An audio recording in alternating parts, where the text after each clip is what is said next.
guys, and welcome back to the channel. So this is kind of a follow-up video to one that I recently posted, which was kind of an update on my my declutter year and how things have been going makeup wise, which was, you know, not so good in terms of decluttering. So this video is kind of to address my plan, I guess, to combat that, and that is by going on a bit of a no buy. So I guess some people might call this a low buy, but like it's pretty much a no buy just because you'll see that my rules are very, very strict, and a lot of them, although I allow myself to replace certain things, a lot of the things that I'm more drawn to purchasing, like eyeshadow palettes and like lip products and things like that, I'm giving myself pretty strict rules on because I don't want my collection to get out of control. So, because it's already a bit out of control. So, basically, if you saw the last video, I'm not going to recap everything I said in that, but just to let you guys know, I did a recount of my inventory, and right now I have 863 total items in my makeup collection, which is way too many. So I decided it was time to go on a no buy. A couple things led me to this decision. One was obviously looking at the inventory count and seeing how extensive it was. But then the other one was I recently went to like the mall and I just ended up buying more and more makeup, and I don't know, it just got to the point where I made a recent purchase, which I don't regret. I mean, I could have returned it if I really wanted to, but I don't regret buying it. But at the same time, like, I had these feelings of guilt when I came home with it. I started to feel like, I don't know, just I started to feel really selfish about it because, you know, my husband and I, obviously we are married, so we share our money, and it just felt like by me buying this makeup that I didn't need, it was taking away from something that we could have used for both of our enjoyment, whereas he's not going to get any enjoyment out of makeup, right? So it was kind of a selfish thing, and I felt like I'm being kind of selfish getting all this makeup that, like, when we could be putting money towards like a trip or like something that we can do together and both enjoy, since it's both of our money. So all those things combined made me decide to go on a no buy, but I gave this one a lot of thought because I didn't want to simply just go on a all-out no buy without any exceptions because I knew I would fail at that. So I decided to do a little bit of, I guess, setting myself some rules. So I've written them all down, so I'm going to go over my no buy rules with you guys today. And if you find that this method that I'm doing for this no buy or my rules or whatever might work for you, feel free to just, you know, copy me or whatever, or come up with rules that are going to work for you. I sort of took inspiration from other people, but I also just tailored this to be specific to me and how I spend and how I use my makeup. So the first rule is that foundation, primers, mascara, concealers, moisturizers, and brow products are allowed only as replacements. So this is going to be easy for me because that's already how I buy my makeup. So this isn't really like a rule or any kind of adjustment for me. I only buy foundation, primer, mascara, concealer, moisturizer, brow products as replacements as it is. I don't have a big hoard of complexion products and things like that. It's just never been a problem area for me.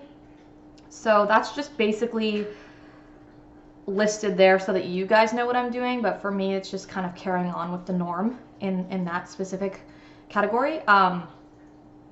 Next I have no buying bronzer, blush, or highlighter at all. So this one is essentially the most strict because it's like a complete no buy, and that's because I have quite a few bronzers and blushes now and highlighters and you go through them so slowly that I know I have more than a year's worth for sure. So I absolutely do not need any more. So I'm just simply not going to buy any more. I think this one will be a little more challenging just because sometimes I'm tempted by those kind of things, but at the same time, it's not like the worst area for me. So like, I think I can do this one pretty easily. Then I have sponges, brushes, and tools are allowed only if the current one breaks, so basically as replacement as well.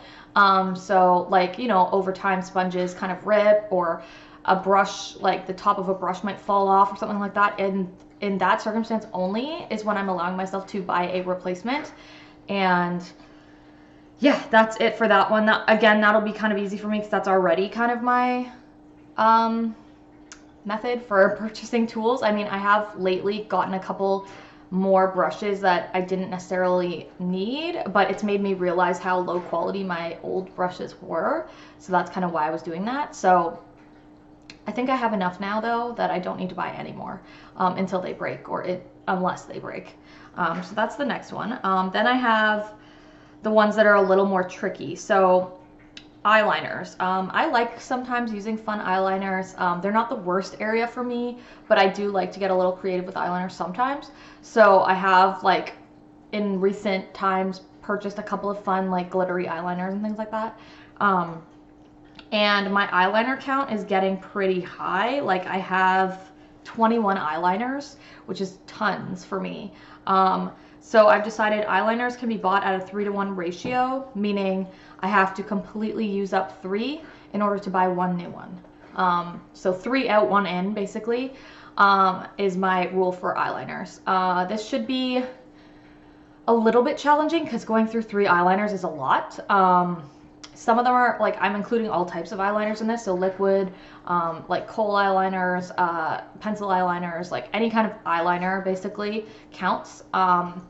So I do have all different types, so it will be a little easier for like a liquid eyeliner probably to go through it quicker than a pencil, but the whole 3-to-1 ratio aspect of it is going to make it a little bit challenging because, yeah, it's going to be hard to go through 3 eyeliners, especially the pencil ones that take forever to kind of use up, and I tend to not reach for those as much anyways. So that's for the eyeliners. That's the rule I've set myself for that. Next is lip products.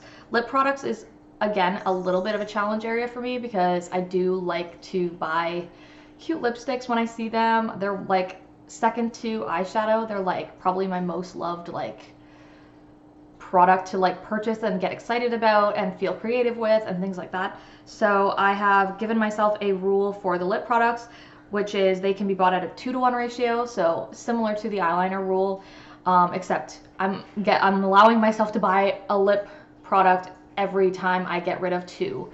And I don't mean get rid of just like throw away, because I've already done a mass declutter, so there's nothing I really should be just throwing away, and I don't want to get in the habit of just throwing things away just for the sake of being able to buy new ones. Like, that defeats the purpose of this. Like, the whole idea behind this is to try and save money and to reduce my collection. So I have to actually use them up. Unless something, of course, like if it goes bad or something, I'm not gonna like, you know, keep using it. If it starts to smell or like something weird starts going on with it, then obviously I'm gonna throw it away. But like, in theory, the idea is I can't just throw it away because like I'm bored of it, you know, like I want to use up 2 lip products in order to buy 1 new one. So that's kind of my rule there. The good thing about that one is that I do have a couple of lip products that are quite small. They're almost sample size ones, things like that. So if I focus on those ones first, it'll allow me to bring in a couple new ones. I'm including all types of lip products in this. So again, like bullet lipsticks, liquid lipsticks, lip balms, chapsticks, anything like that will count. So I think the 2-to-1 ratio is pretty good. I don't go through lip products like super quickly because I don't have much lip like to cover. So lip products tend to last me a while. So this should probably mean that for the rest of the year, I'll probably only buy 1 to 2 lip products because I can only see myself really using up between 2 and 4. So that's kind of my expectation for that one. And then the second to last thing on my list here is eyeshadows. They're the worst for me.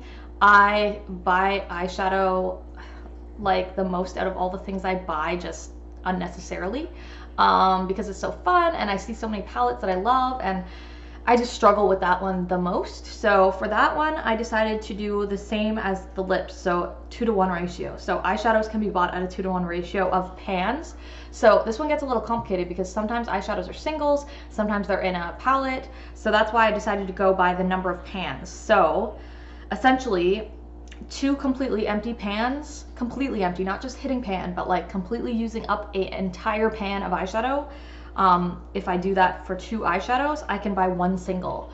So this is going to be incredibly difficult for me. This is very, very strict for me, because who just buys 1 single, you know what I mean? So like I probably wouldn't just go on like ColourPop or something and buy 1 single eyeshadow because I could. So in theory, I'm gonna have to completely pan probably at least like 20 eyeshadows before I'm going to make an eyeshadow purchase, because when I make an eyeshadow purchase, I want it to be like a palette, and in order to get a palette of like say 10 pans, I would need to pan 20 eyeshadows. So this seems insane, and it probably is. It probably means I won't be buying any new palettes for the rest of the year, except one. The last point that I'm gonna mention might be an exception to that. But yeah, in terms of this ratio, it's gonna be incredibly difficult, but I think it's necessary because I currently have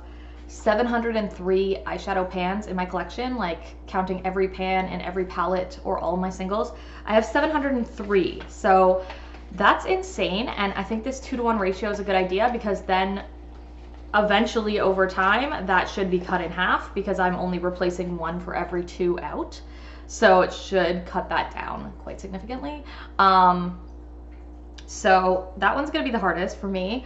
I'm going to really try my hardest to stick to this. So it's basically gonna be a no buy on eyeshadows for the year, because I'm not gonna fully pan like 20 or so like pans of eyeshadow in order to get a new palette this year. Maybe if I might, but like, or I might be able to get like a new quad or like something small like that, but like nothing major. And then the last thing on my list is, just because I know that eyeshadow one is going to be incredibly hard to stick to, I decided to give myself one cheat, which is I get to buy 1 eyeshadow palette for my birthday. And that is going to have no restrictions to it. It can be a quad, it can be a 10 pan eyeshadow palette, it can be a 30 pan eyeshadow palette. It can be whatever palette I want to buy.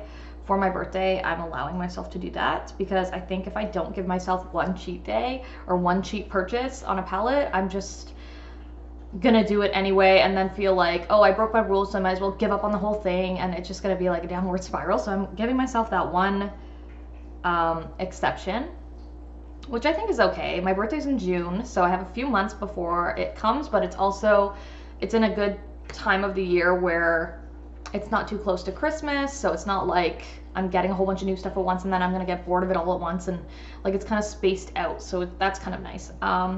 Obviously, I'm hoping that I can sort of hint at people to get me some stuff I want for gifts, because if I get a gift, obviously that's allowed, because I didn't purchase it. But yeah, those are kind of my no-buy rules. So let me know what you guys think of my method, if you think this is gonna be a good one maybe for yourself to use, or something similar. I think it's gonna be good. It's not too extreme, but at the same time it's not gonna be easy either.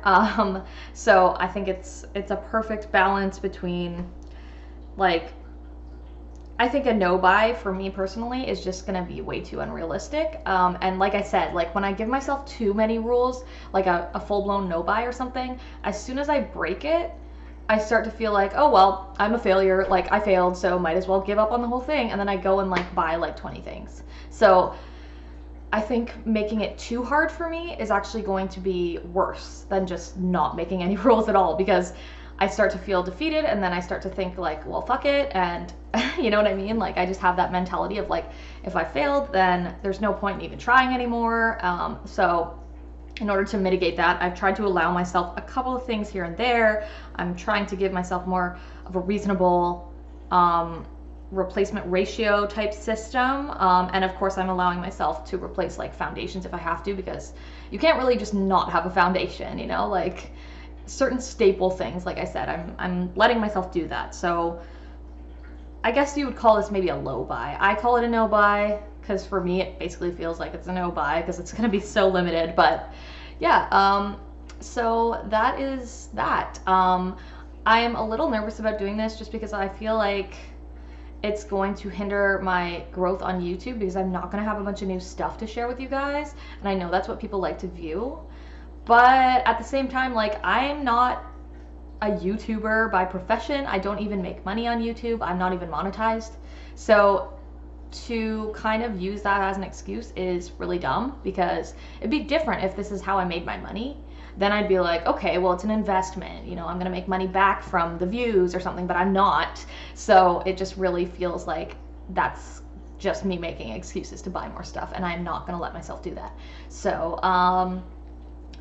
yeah, so that is my no buy rules for 2020. I'm going to stick with this for the rest of the year, and then maybe revisit it at the end of 2020. I can't wait to see how much progress I make, and I'm going to be collecting all of my empties so that I can really see at the end of the year how successful I was at this or whatever, and then modify it if I need to for the next year, because this is going to be something I foresee myself, unless something seriously changes with my financial situation where I can suddenly afford to buy like all this makeup, which I don't think that's going to be happening anytime soon, then I do plan to stick with this again for the coming years, because I think it's just a good sort of lifestyle change. I don't want this to just be like a one and done project. I want this to really be like my new way of living with my makeup collection, my new way of interacting with my makeup collection and using it. So yeah, so anyway, that is that for that.